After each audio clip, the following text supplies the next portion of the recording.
Hello everyone, welcome to my channel. ఇవాల్టి వీడియోలో అయితే మా తోటలోని చెర్రీ టొమాటోస్ చూపించబోతున్నాను.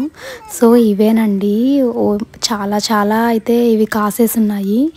సో ఇంకొన్ని కూరగాయలు అనేటివి నేను తీసుకోబోతున్నాను. చిక్కుడుకాయలు, బెండకాయలు, బీరకాయ కూడా తీసుకున్నాము. ఈ చెర్రీ టొమాటోస్ తోటి నీట్గా ఒక సాస్ అనేది ప్రిపేర్ చేయబోతున్నాను. సో ఒక రెసిపీ అయితే చేస్తాము దీంతో. ఈ టొమాటోస్ అన్నిటిని తీసుకొనేసి కొంచెం వాష్ చేసేసుకున్నాక నీట్గా ఒక బాండీ తీసేసుకొని అందులో వేసేసుకొని మగ్గిచ్చేసుకున్నాం. కొంచెం ఉప్పు పసుపు వేసుకొని మగ్గిచ్చేసుకున్నాము.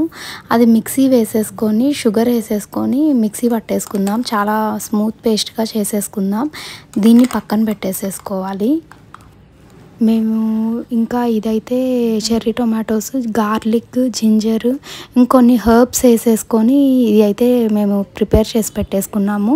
సో నేను పిజ్జా అయితే చేయబోతున్నాను ఇవాళ. దాంట్లోకి బేస్ మీద వేసే సాస్ అన్నమాట. ఇదైతే చాలా టేస్టీగా ఉంది.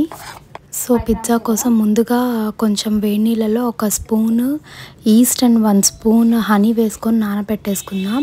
సో మైదా ఒక బౌల్లో తీసేసుకుందాము. అందులో కొంచెం సాల్ట్ వేసేసుకొని ఈస్ట్ అనేది పొంగిపోద్ది, అందులో వేసేసుకుందాము.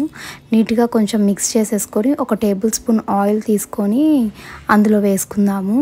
తర్వాత మెజర్ చేసుకున్న వాటర్ ప్రకారము మాత్రమే ఇందులో వేసుకుంటూ నీట్గా డో అనేది ప్రిపేర్ చేసుకోవాలి. ఈ పిజ్జా ప్రిపేర్ చేసేదానికి ఆ డో అనే దాన్ని బాగా నీట్ చేయాలన్నమాట. ఎంత టైం నీట్ చేస్తే అంత బాగా వస్తుంది, ఫ్లఫీగా వస్తుంది లోపల హోల్స్ తోటి. సో దీన్ని నీట్గా అయిపోయాక ఒక బౌల్లో పెట్టేసుకుంటే దాన్ని క్లోజ్ చేసేసుకుందాము ఒక లిడ్ తీసుకొని. సో అది కొంచెం పొంగిపోయాక మళ్ళీ తీసి మళ్ళీ నీట్ చేసుకోవాలి. సో నీట్ చేసుకునే ప్రాసెస్ చాలా ఎక్కువగా ఉంటుంది. ఒక 1 hour to 2 hours ఈ నీడింగ్కే సరిపోతుంది.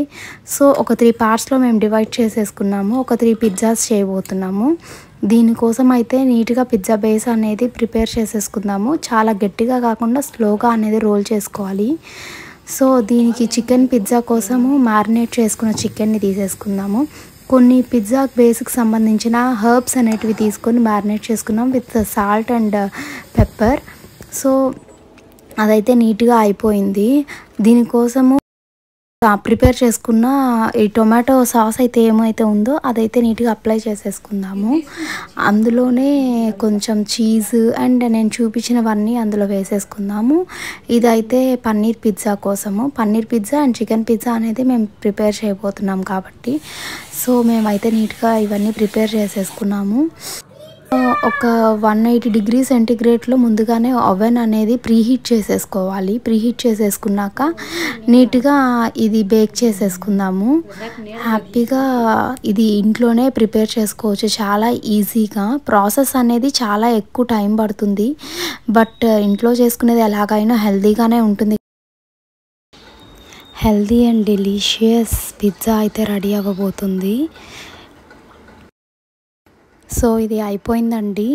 దీన్ని ఇంకా బయటికి తీసేసి కొంచెం చల్లారాక నీట్గా స్లైసెస్ చేసేసుకుందాం. So paneer pizza and chicken pizza అయితే రెడీ అయిపోయింది. సూపర్ టేస్టీగా ఉంది. సో ఒకసారి మీరు కూడా ట్రై చేయండి. నా వీడియోస్ కనుక నచ్చితే please like, share and subscribe to my channel.